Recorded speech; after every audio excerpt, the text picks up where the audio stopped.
Hello, I'm David Domke. I'm chair of the Department of Communication. Every once in a while I get a chance to sit down with a colleague and talk about the work that they're doing in the department, exciting things that are happening with students or with their research or teaching. I'm joined today by the head of our debate program, Mick Souders. Thanks for joining me, Mick. Absolutely. You know, Mick, about 2 weeks ago I walked out of the building and I ran into you standing out here on the curb, and you were on your way to West Point with a couple students for our debate program. Yep. A year ago, that would have been unimaginable. We wouldn't have been there. So can you tell me a little bit about creating the debate program and how it's going? It's going really well. The challenge with the program here was that we didn't have really anything in place when we started about a year and a half ago, and we've gotten to a point already where we have about somewhere between 17 or 20 students involved, and it's been a really interesting process because you don't know how it's going to go. How are you going to get kids excited about the program? How are you going to get them to even understand what you do? And so we started out just by asking some regular students, do you want to get involved? We reached out and connected with some people on campus. And once we started getting events going last year, we had Phillips Forum, a series of campus events.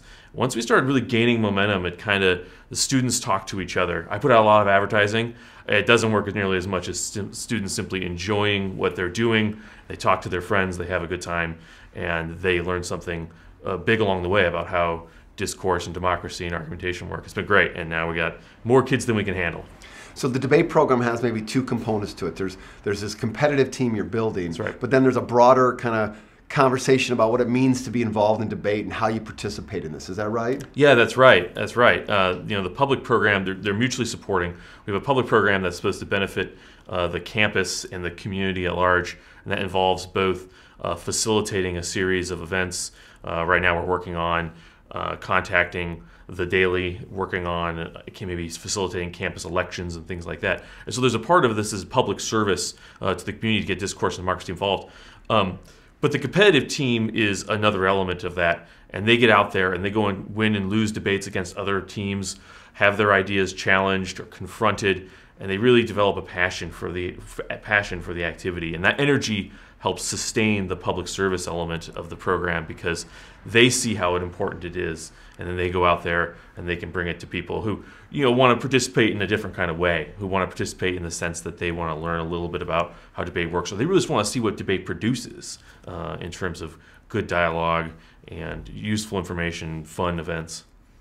When we were thinking about reinstituting a debate program here at the university, because we have a long history of debate on this campus and some national championship competitive teams. When we were thinking about reinstituting it was very important to me as chair that we have both of those pieces. We have the competitive kind of piece that gets the juices flowing, the adrenaline going, but also that we serve our region, right? We serve our citizens, and we give students, those who are not the world-class debaters, a chance to be involved, right? And is that the you actually helped to convince me of the value of having both of those pieces.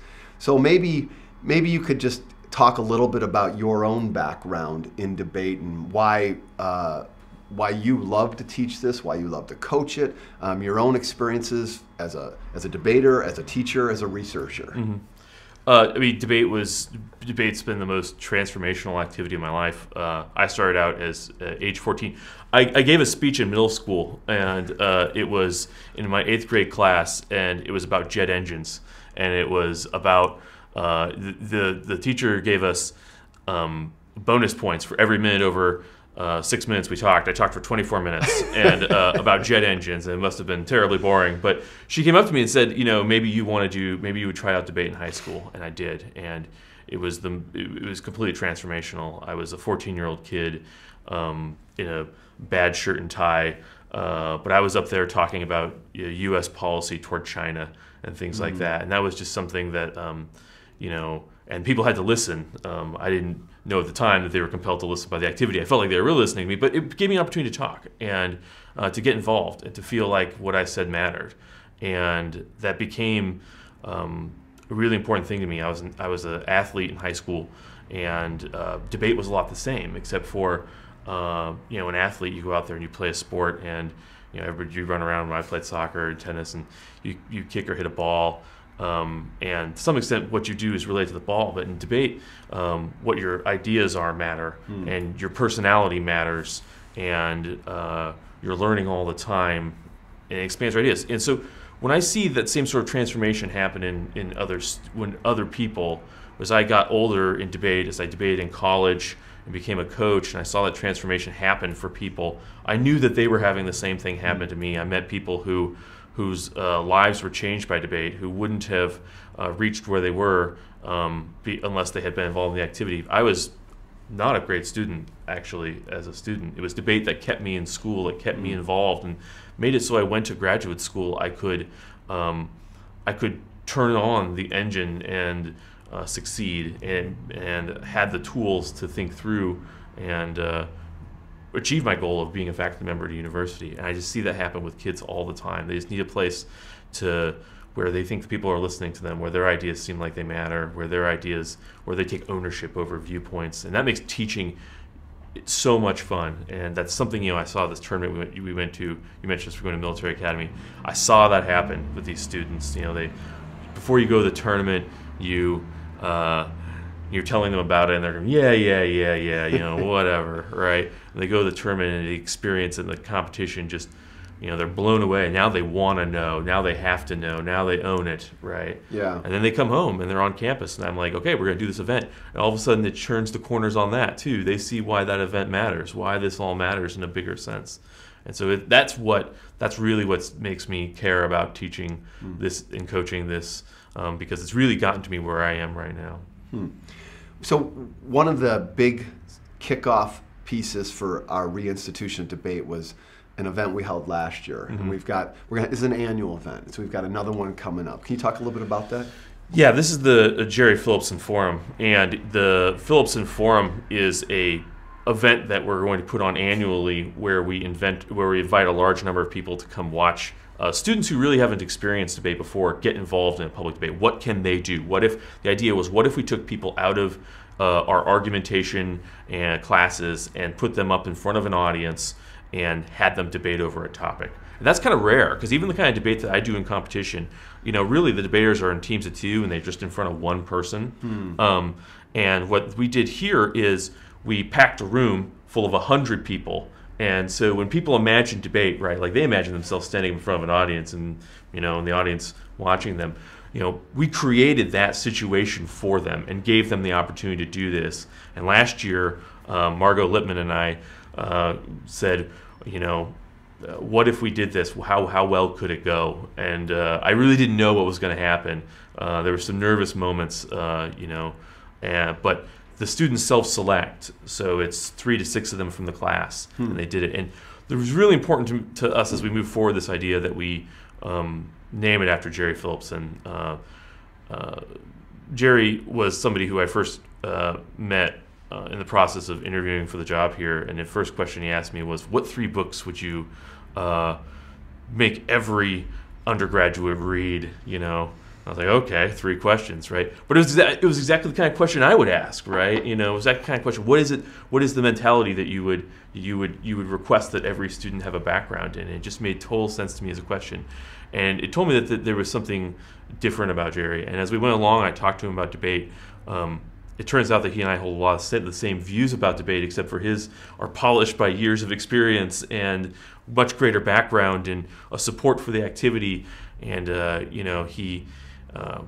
was just so impressed about the way he talked about debate as a pedagogical activity, as something that wasn't just a way of, also not just a way of learning, but a way of knowing, as a way of figuring out how knowledge functioned. And so I really wanted that to be a part of the forum, and it was important to have it named after him, and I think it gives us a nice connection to the program. Absolutely. And Jerry's legacy here is so great in terms of the students and his influence on us as faculty and on the campus, so carrying forward his name is perfect. Now, the funding for these debate activities comes from alumni that have given us support, and this isn't possible without that, right? That's I mean, right. This costs a little bit of money, all this. Yes. Yeah, it does. And, we're lucky to have strong alumni support. I mean, really, earlier at the beginning I talked about, all this is possible. It gained momentum because students got involved, but really behind it is a series of alumni who support these programs. And you can't go to West Point, you can't put on a nice event like the Phillips and Forum without alumni support, without alumni showing up and seeing what we do. And it's only possible as long as alumni support us and see value for it. And so that's something that's been incredibly valuable. The conversations I've had with alumni have been great, with a few different alumni, and the enthusiasm is great. And I think that when they see the program as it develops, they'll be pleased with what's going on. Yeah, the biggest supporter for us has been Kirk Carlson, one of our alums, and Propel Insurance, right? I mean, they gave us the foundational grant to get this going, right? Yes, absolutely. And that's really at a point, that allowed us to make the sort of the big jump forward into it. The point in time I was able to say, okay, this is a go. I had a few students who were energetic, but you don't know what's going to happen until someone like Kurt comes in and says, okay, let's do this, and then you can make it happen. And it was great to be able to walk in to the students. I try to keep the students updated. I don't keep them in the dark about these kinds of things because they want to know, right? Yeah. And I say, the alumni support us. This is what's happening, and then they get energy. Yeah. And they know it. They know this is all really happening. So that big crowd of students you saw in here, right? Those are people that they know that have that energy because they know that alumni are backing them, and that's something that they're very conscious of. Yeah. I recently read an essay by a woman who had been given an opportunity by Ben Bradley, the longtime editor of the Washington Post, and she talked about how powerful it was to have this giant figure, this huge paragon of journalism, call her up one day and say, I think you can do this, right? That's right. I think you can have this possibility. What it meant to her, right? Mm-hmm. Last thing I want to ask about is we're going to host an event beyond the Phillips and Forum in the spring. It's a high school debate tournament. Is that right? That's right. And I'd love to have you talk a little bit about that, because that is both an opportunity for engagement. It's also a little bit of a fundraiser for the program, right? Yep, that's right. Yeah. The Becky Galantine Memorial Tournament is a tournament which has a few years of history, but we picked up here at UW that honors Becky Galantine, who was a coach in the various schools within Washington State, and she died of cancer while I was a competitor, but she was a big influence on the region. So the tournament's named after her and is a memorial for her. But it's meant to honor her commitment to debate as an activity.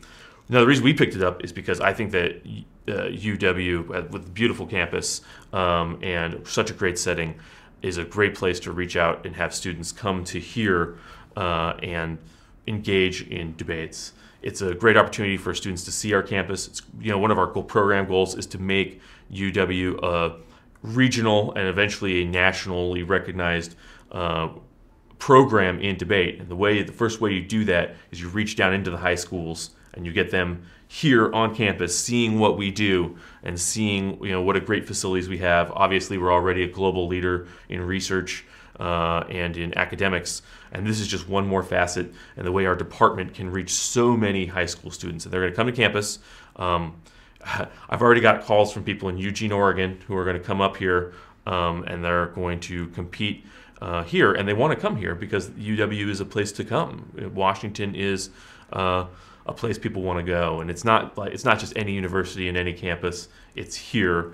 And I think that we have really ambitious goals for this tournament, not just this year so students can see it, but we want to make it a nationally recognized tournament. And there's going to be 400 kids here, hopefully debating in classrooms all over campus, everywhere from fisheries all the way up to here. So they're going to get to see everything. It's going to be great.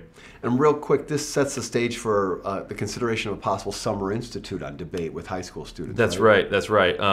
One of the great ways that a program can serve high schools is to give students the opportunity to come to your campus residentially and be in a laboratory where they just learn all the time. I mean, the point at which I learned the most about debate was when I went to a high school institute and was locked in a room for 16 hours a day learning about debate.